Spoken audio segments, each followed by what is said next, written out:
If you like the video, make sure to like, subscribe, and comment. For more videos like this, what are some unexplainable things you have witnessed in your life? So I have a bit of a weird one, probably explainable, but I'll tell anyway. I was about 8, maybe a little younger. I lived out in the deserts of Southern California, kinda near Palm Springs. It was at night, and my room of our family's double-wide mobile home had this huge window that faced a little mountain as well as the dirt road we were off of.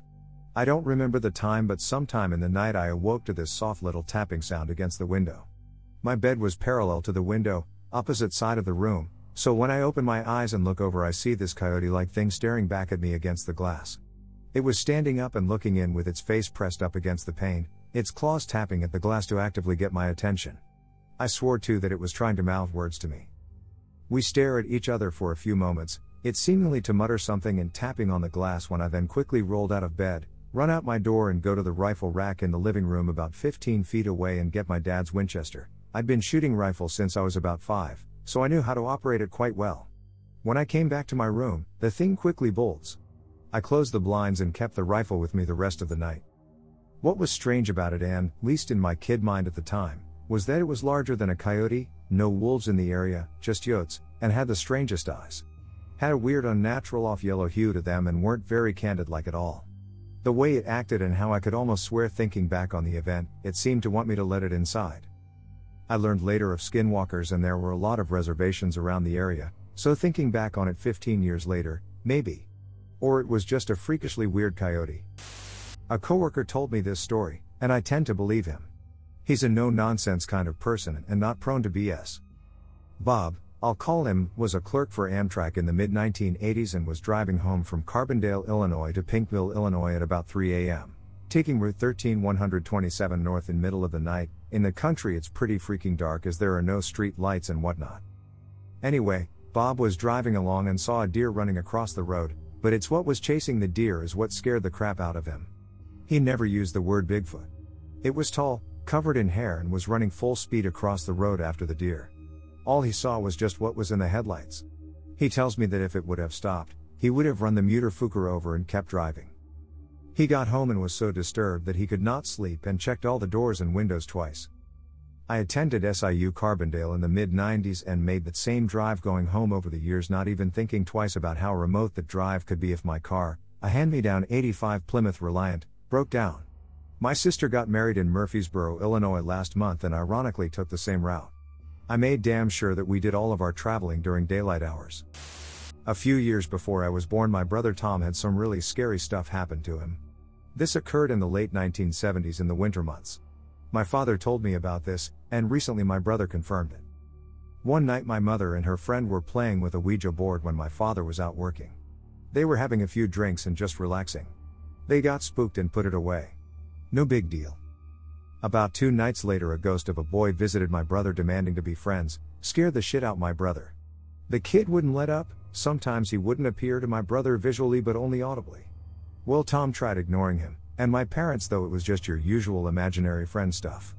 That was until my brother started showing bruises, scratches, and clumps of his hair missing. He started wetting the bed, at age 8, and he'd never done it before. My mother would be out of the room and hear him having conversations with this ghost, saying stuff like, "Leave me alone and I'm not your friend, go away," and my brother would be really insistent that this apparition should fuck off. Getting really kid angry at it. Well, one day my mother was cleaning his room and she saw a perfect noose hanging from his closet rail where you hang shirts. She was freaked out and demanded to know why Tom had made it. Tom said, "I keep telling you, Mom, he did it." They moved out the next day. From that point on, my brother never had a problem with the ghost again. A few years later, after I was born, my mom ran into somebody at an art class who knew who the original owners were. She explained that a murder-suicide happened there in the 1950s, a few years after it was built. I know that nobody will believe this, but it's the God's honest truth. About 4 months ago I was driving back from my parents' house, which requires me to drive about 20 miles on a country road. There is a fair bit of traffic, but it was around 10 p.m., so not many people were out. There are no lights on the side of the road. About halfway home, my car's lights start flickering. Instrument lights, headlight, everything. I start freaking out because my car is newer and I'm thinking the electrical system. My car stalls. Luckily I'm near a spot where I can pull off the road onto some dirt. I manage to stop the car, without brake assist. The car is dead. I turn the key and nothing, not even an ignition click. After beating on the steering wheel, I pull out my phone to call AAA. My iPhone, which was almost fully charged, does not turn on. I hit the home button, hold down the sleep button. Nothing. It is almost pitch black and I'm starting to freak out. I open the glove box and start rooting through it for a little flashlight I keep in there. I turn the flashlight to turn it on. Nothing. My mind is racing now. Being the scientific atheist I am, I reason that a freak electrical storm, stupid looking back, could have disabled everything in my car. I figured the best thing to do would be to check the battery, again, stupid looking back, so I reached down to pop the hood. Okay, Reddit, remember that though my keys are in the ignition, they are on the off spot. What happens next, I cannot explain to this day. I have fucking nightmares about it. The radio's lights come on, but the display is blank. I figured it's just a short, so I reach for the volume knob. My speakers start hissing and popping, like I have a really bad phone connection with someone. The hair on my neck is literally standing on end and I felt like I was going to have a heart attack. There is clearly a voice, mumbling in Russian or some East European language. It sounded like a woman's voice. It was mumbling something, but I couldn't tell. After about 10 seconds of this, it stopped and the radio went dark. I sat in my car, on the verge of tears and paralyzed with fear for a long time. After a while, I summoned up the courage to turn my key and my car fired right up. I drove like 90 miles per hour home and didn't sleep a wink that night. I still have no idea what happened. Nearby-ish, by Big Bear, middle of the forest, 5,500-ish feet up a mountain. For those familiar with the area, Running Springs, I can recount endless stories from this area, between wandering around the forest or stumbling across some of the older abandoned homes, either outright, fire damaged, reclaimed by the Parks Service, etc. This place can be an effectively creepy at any time, any age. But, instead of a creepy story, I'm gonna give you an amusing one. We brought our outside cats with us to the mountains, and while we did our best to make inside cats of them, they wouldn't have it. Now, we had an empty space between us and the next home over, and one day there's a bizarrely loud sound, sort of like a rainbird sprinkler has broken in the high-speed mode. Thing is, it's extra loud, and no one has sprinklers up there. So I finally get tired of it and go out to have a look. Spot my big rescue kitty, an overweight but surprisingly overactive lardball aptly named Garfield, chilling in the lot. He has the typical cats just don't give a look on his face, disinterested tail swishes, but he won't budge when I call. Considering this cat will play and fetch and pants like a dog, this is odd. I finally have that weird moment where your eyes resolve camouflage and see the rather beefy rattlesnake next to him, coiled up in strike mode, tail is shaking, and his snout is about 4 inches from my cat's head. I get my mom out, a former police officer, and start demanding she get one of the guns from inside. She doesn't want to risk the cops coming out or shooting the cat. I personally figure either we shoot the cat or the snake, because the snake's gonna bite the cat if he tries to get away. We're close enough for fair accuracy with a rifle, iffy accuracy with a handgun. We don't even get to finish the fight before my cat fucking sniffs the snake's nose and starts trotting up to us. Snake didn't even try to bite him. Side note, this is only one of dozens of this cat's badassery. Despite his endless pickles and close calls, all the way from the day he was born, he made it to something like 18 years old before dying of natural causes. I've got a lot of driving stories. I've done a complete coast-to-coast haul alone, Long Beach, California to Long Island, New York, a couple half countries, and I regularly do 500 mile treks, often for the sole purpose of getting lost and finding my way out without a map or help. The cross-country trek, I did it in 3 days flat, hard driving, averaging 19, 16, 18, 22 each day, hours a shot between rests. All I can say is never drive through the panhandle of Texas at night. Never, never, never. I don't know how to explain it, but I saw the same prison and the same exit, and the same do not pick up hitchhikers sign that always pops up before a prison, 3 times in a row. Same highway, never took an exit. Was in fact riding cruise control the whole time.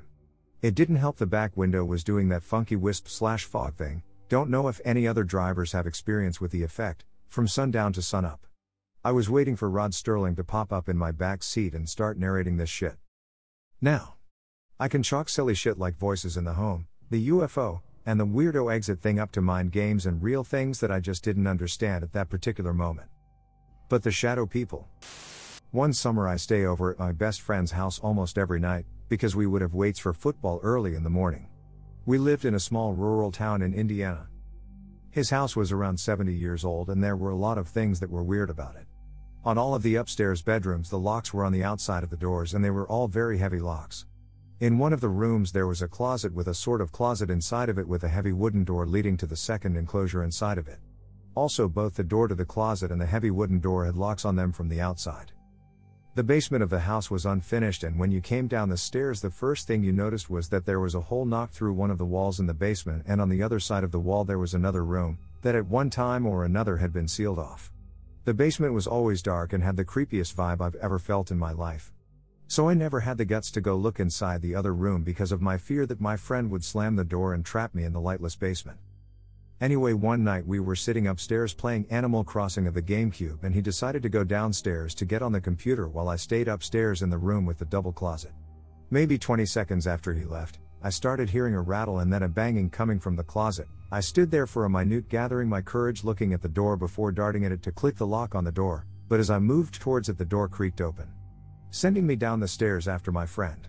When I reached the bottom of the staircase I looked into the dark living room where I saw what I could have sworn was him sitting on the couch. I walked towards the couch, and just as I was about to sit down I heard him yell for me from the den. I jumped away from the figure on the couch and ran into the den, where I was asked what was wrong. 2 years later, after I graduated high school, I was talking to a neighbor of that house, and she told me that roughly 15 years before my friend moved in there was a man and woman who lived there with roughly 7 or 8 foster children at a time. She said the foster kids always looked sickly and banged up. She then told me that one of the kids killed the dad with a hammer. I never figured out what I saw that night, but the old lady gave me the closest explanation I'll ever need to never set foot in that house again. I remember this day clearly, although neither of my parents believed me. I was 12, and my sister was 7. We were celebrating St. Paddy's Day like any normal American family does, hanging out and having a good time. My sister then starts saying how much fun it would be to create a small house setting for the leprechauns, tables, chairs, plastic food, Barbie clothes, etc. Now, mind you, I had already stopped believing in leprechauns, but I decided that helping her out wouldn't hurt anyone. We both race upstairs. At the top of the stairs is a fairly large playroom, filled with toys, clothes, etc., so we decided that that would be the best place to find all of the stuff that we needed for said leprechaun house. Now, and on the wall opposite the stairs is a huge window that overlooks our backyard and our deck. The deck is attached to our first floor, but because our house was built into a hill, the deck jutted out over the hill that was our backyard. A fall from the deck could easily kill/maim anyone fool enough to jump from it. Seeing what a beautiful day it was outside, me and my sister stare out the window for a few minutes, until something moving on the deck catches our eyes. We turn our attention to it, and we see 2 legs squirming from under the rail that protects anyone from falling onto said hill.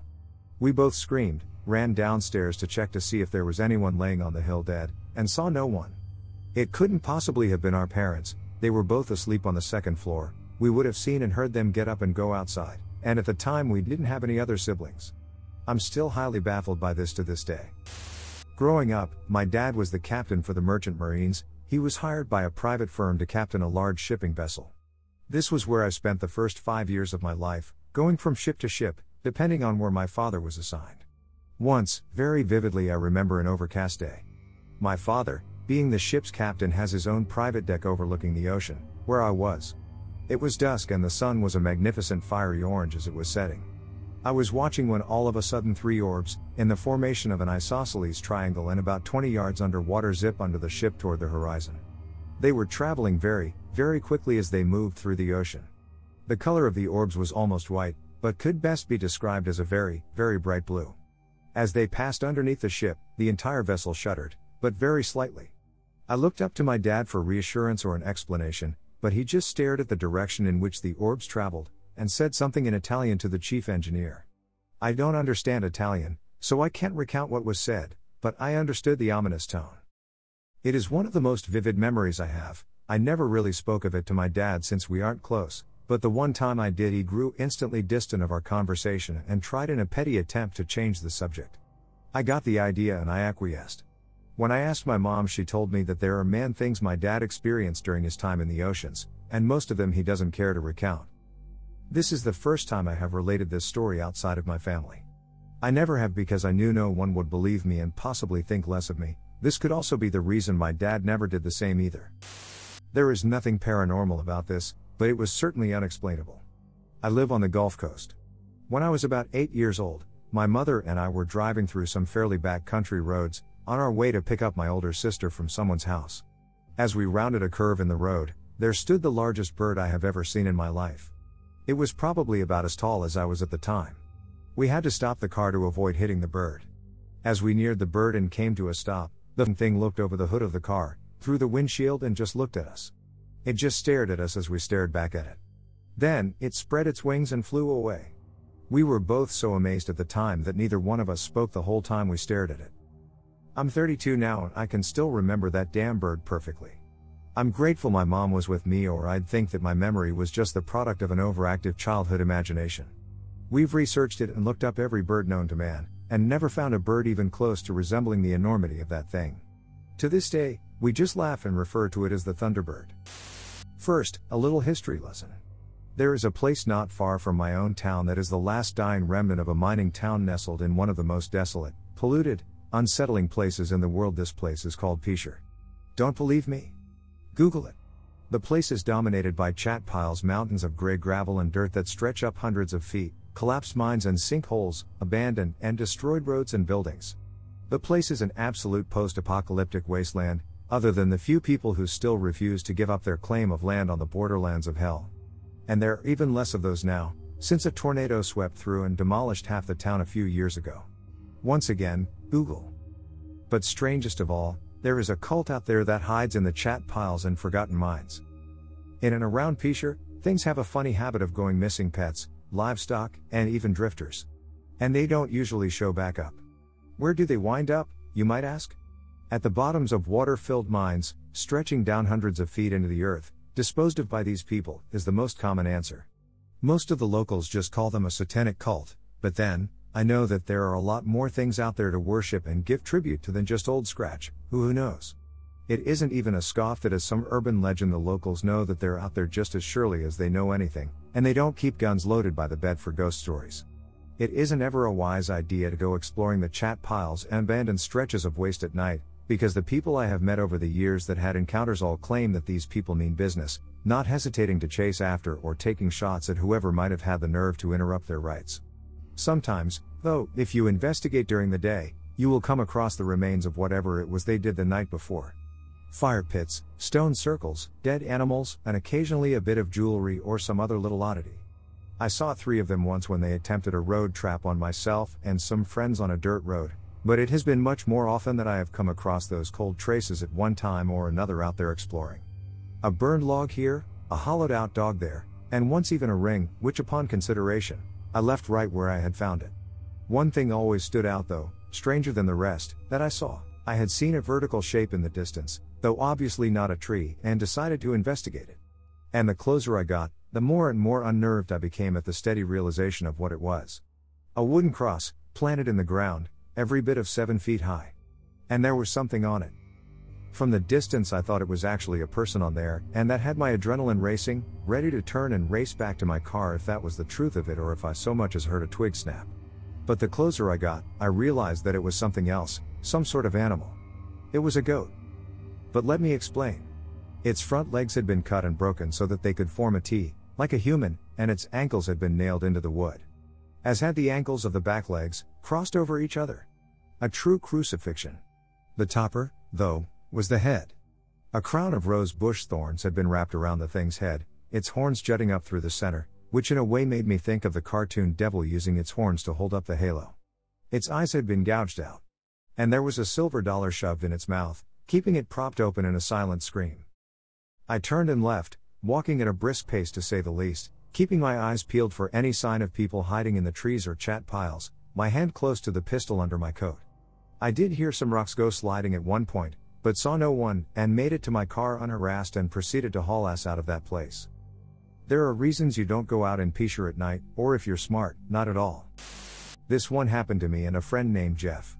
A few years back in 2002 met this guy Jeff when he came through my checkout line buying baby food for his daughter. We talk about music, specifically Guided by Voices, as he was a huge fan. Anyway, one of Jeff's favorite activities was driving around late at night listening to Art Bell. I joined him on a few occasions and it was good laugh. We'd inevitably get something to eat at a drive-thru as well. Good times. I started researching haunted places online in Kansas City. We'd drive to them, See nothing but have a good laugh. However, one night we went to a cemetery I read about online. I remember it was right in the worst part of the ghetto. I want to say Elmwood Cemetery, but I could be mistaken. We drove right in, it wasn't locked, and this was right around 1 a.m. I thought this was odd, but hey, it's the ghetto. I heard that drug dealers would work out of there and hookers would take Johns there, but the place was dead quiet. We got out and walked around together but saw nothing. We weren't even spooked. On our way back to his SUV, things got a bit odd, but we felt it was nothing, and as we just got back to his SUV, a lady with a child approached us, looked just like you and me. Now this next part, I don't know how to explain it, but here goes. I asked her, "How are you?"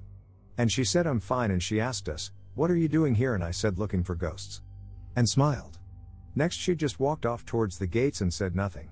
Me and Jeff were frozen for about 30 seconds until he said, "Oh shit, was that a ghost?" I said no, it couldn't be. We got in his SUV, but the brights on, but saw no sign of this lady walking up the long road to the gates. No sign. We then stopped and compared notes. When the lady walked away, there was no child with her. I don't have any unexplained phenomenon for you, but I do have a story that might be similar. I live in a 2-story house and I have 2 dogs and a cat. One of my dogs is about 11 years old, and very laid back, but also very protective. The other is a puppy that loves to play with anything. One time my girlfriend brought home this Mylar helium balloon and put it in her office. About 3 days later, some of the air had released and the balloon seemed to reach this equilibrium with the air in the house. You could take it and place it about anywhere in the air, and it would just hover there, not rising, not falling.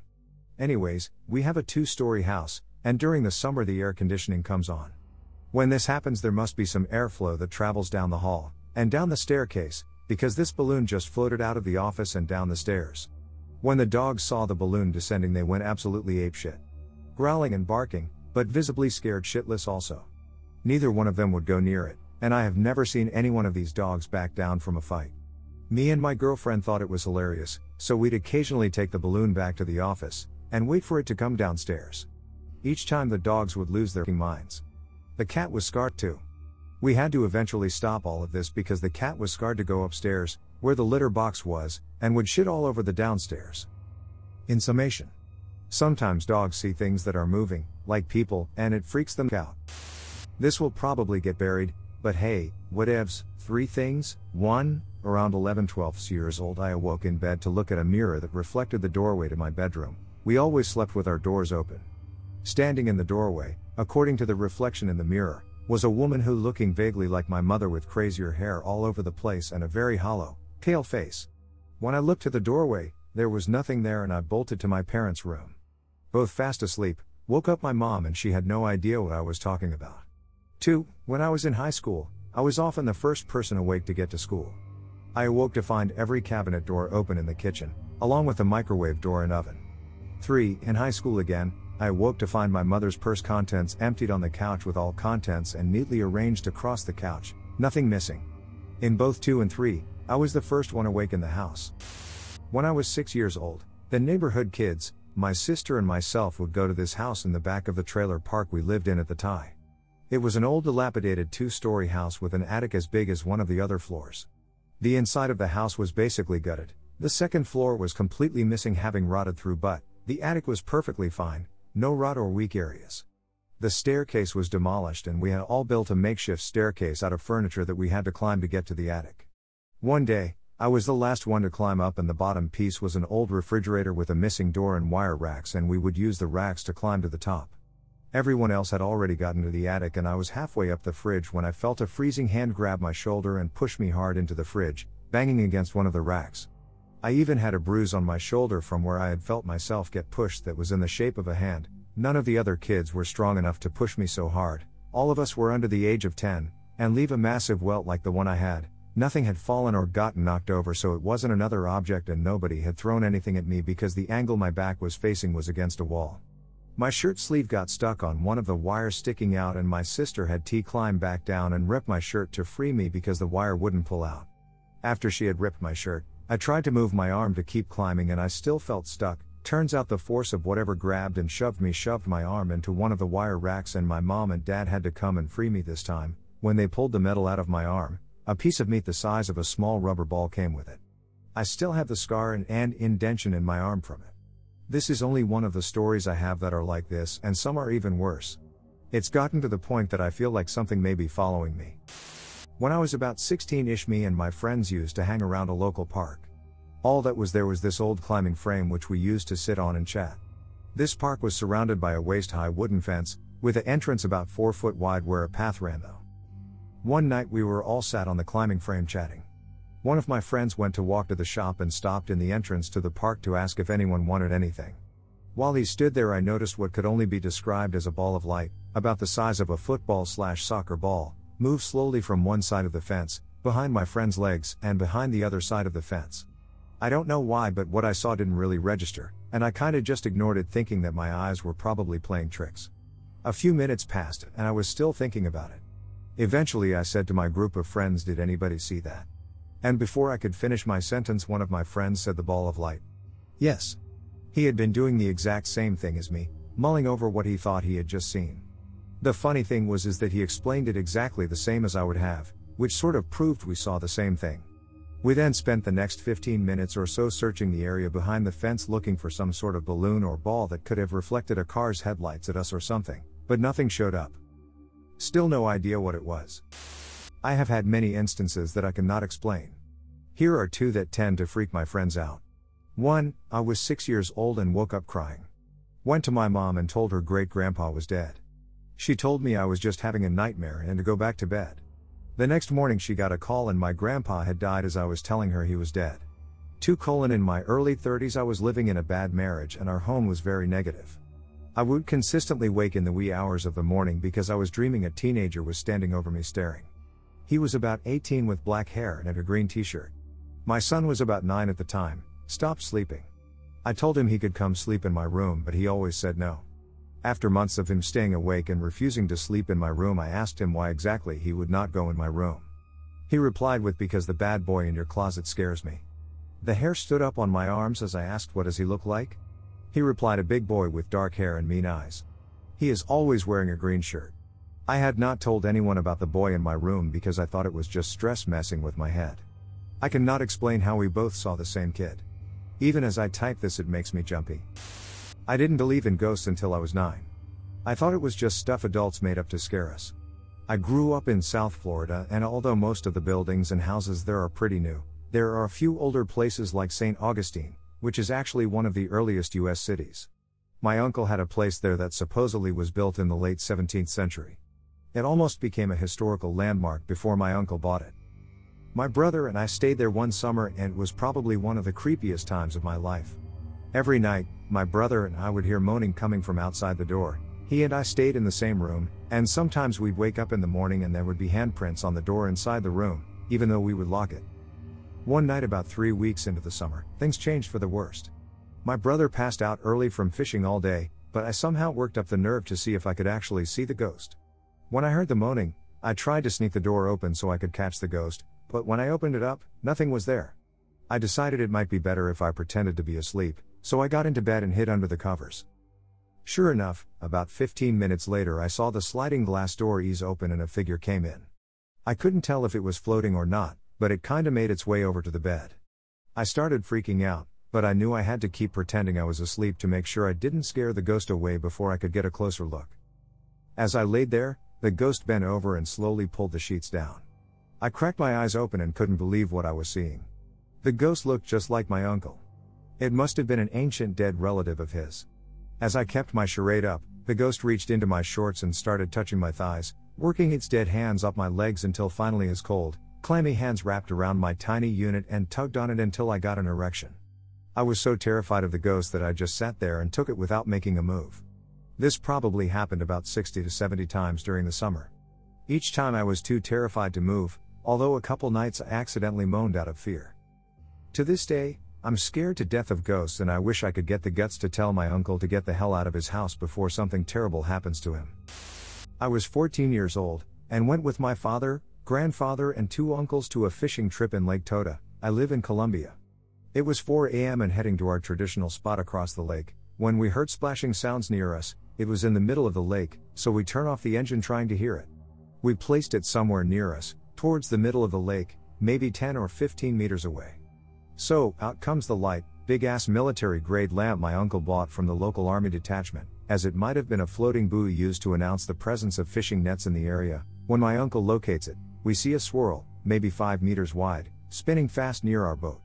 Now, this lake doesn't have any currents that I know of and tends to be pretty damn calm during the night, so that swirl on its own was really weird. Then, out of the middle of it comes something big, skin-colored. There was something that looked like a naked corpse in the middle of it, floating up and down. So obviously we turned the engines back on and burned towards the edge of the swirl to try and get it back, only to see both the swirl and the corpse squirm and disappear when we get within a few meters from them. To this day, nobody has any idea what that was. Oh, and there is something that likes to lock my apartment's door against my will. It's a pretty useful ghost, though. There was one day where my older sister and I were in the basement at our old house playing. I was about 7 and she would have been 11. This was in Howell, New Jersey. Anyway, we were playing when we started hearing something. We looked at one of the remote control race cars we used to have down there and it started to move. It moved a little bit, stopped, moved a little more, stopped, moved a little bit more, stopped, and did this a few more times. My sister and I were so scared and I was telling her to stop messing with me. She was always more rational than I was and so she was like, it's just the battery, and she flipped the car over at the battery pack that you had to charge the car with wasn't there.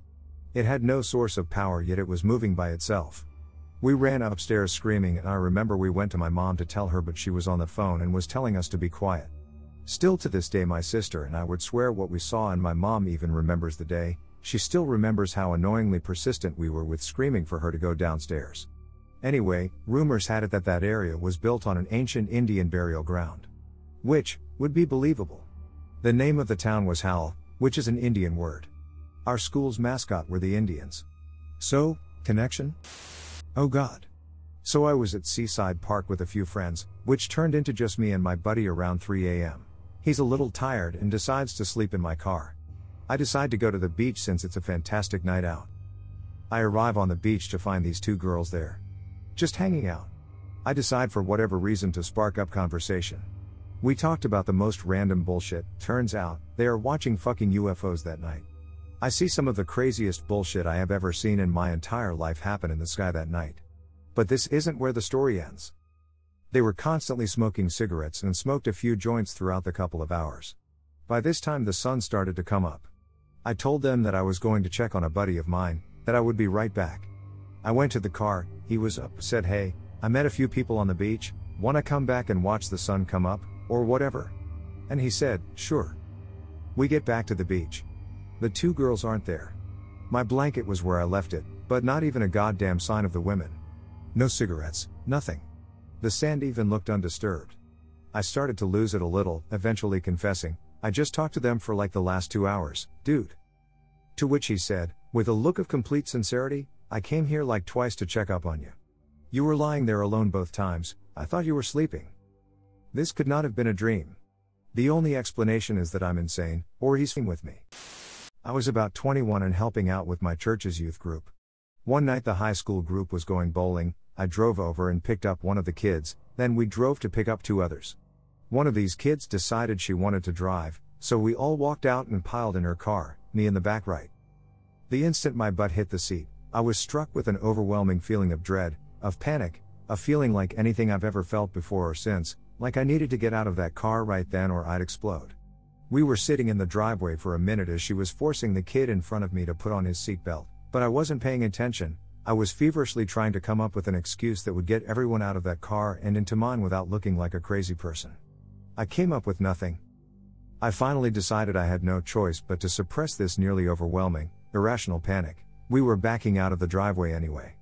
A mile down the road, as we were a few hundred yards from a major intersection, a drunk driver pulled out of a TGIF and failed to get over into his lane.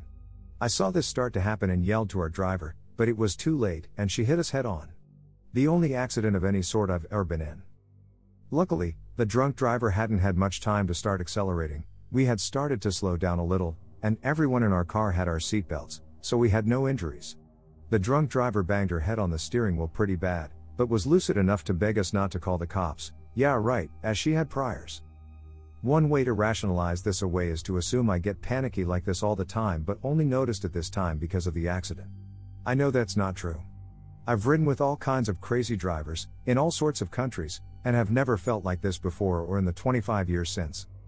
Another rationalization is that I was nervous because I was riding with this young driver. No way. She was one of the most responsible kids I knew, and, while I hadn't ridden with her before, I was 21 and used to riding with teenagers. A final rationalization is that I made up the nervous feeling out of whole cloth after the trauma of the accident, perhaps as a way to cope with the loss of control it symbolized. But again, the accident wasn't that bad, and I wasn't traumatized by it. Once the cops finished with us and the driver's father came to get us, we went on ahead and went bowling. I don't think there's any way, for me, at least, to rationalize it. Not trying to get anyone else to believe it, but it's the one thing in a long life that I really can't find a good rational explanation for. But by the same token, I also wouldn't want to ascribe any kind of supernatural explanation for it. My aunt and uncle lived in a farmhouse that had been in our family for well over 100 years. There have been many reports of ghosts in the house. A neighbor girl hung herself accidentally in the barn once while swinging on a rope, to which some kind of connection was usually made, and though I lived there for a bit over a year, I never saw or heard anything, except the stories. One time on a visit back there, I was sleeping upstairs and had a headache. I remembered that I had some aspirin in the car, so I went downstairs and went out to my car and got them. I got some water and sat down at the kitchen table, took the aspirin and just sat for a few minutes, facing out the window, away from the center of the kitchen. After relaxing a bit, I heard a single gasp sound, as though someone was startled behind me. Its proximity was about 2 to 3 feet behind me.